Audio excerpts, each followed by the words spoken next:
สวัสดีครับประมาณหลายมองนะมอง4 เซนนะ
วันนี้ก็เวลา5 โมงกว่ามา5 โมงกว่า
เก็บแพ็คกู้รับชมทำจะได้มาไม่รู้จะไม่ได้ไหมนะ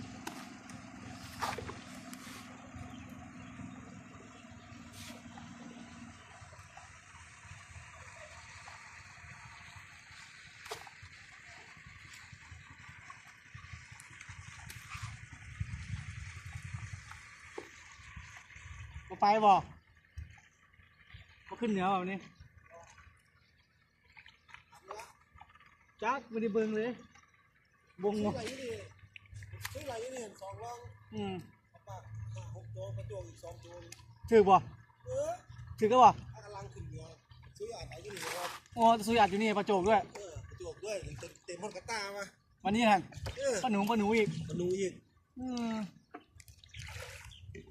มอง3 ตับบ่ของแกน่ะมอง2 ตับ3มั้งแกตกมองยาวๆเนาะ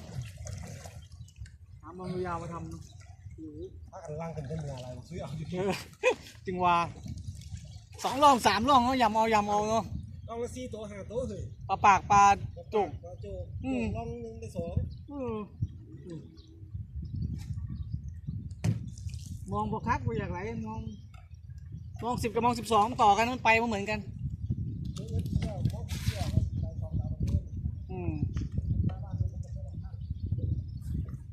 มอง 14หน้าร้ายเนาะฮะลมบ่แม่กูทันบ่เนาะ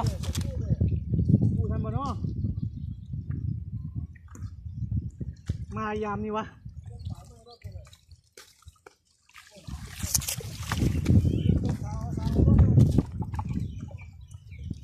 แมงเอ้ยโอ้ย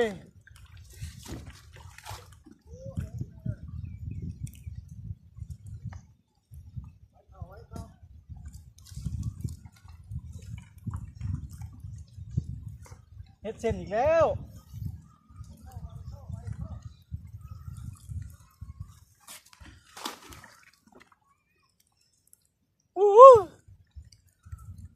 ดีนมาฝั่งนู้นน่ะ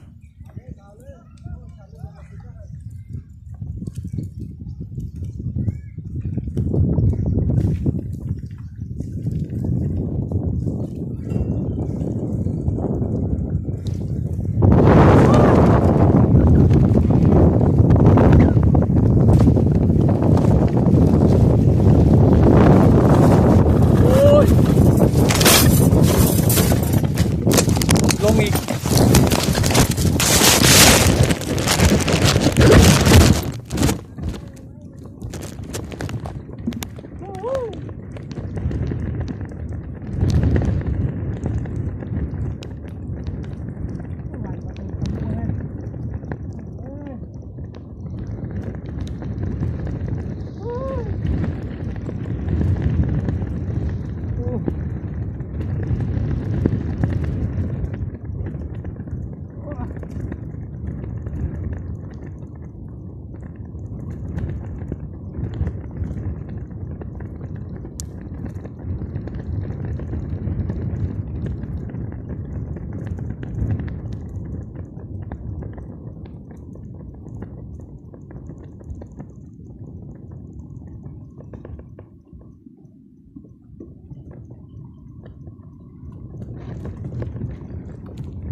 แม่เจอแต่ลมแต่ฝนหนักเลย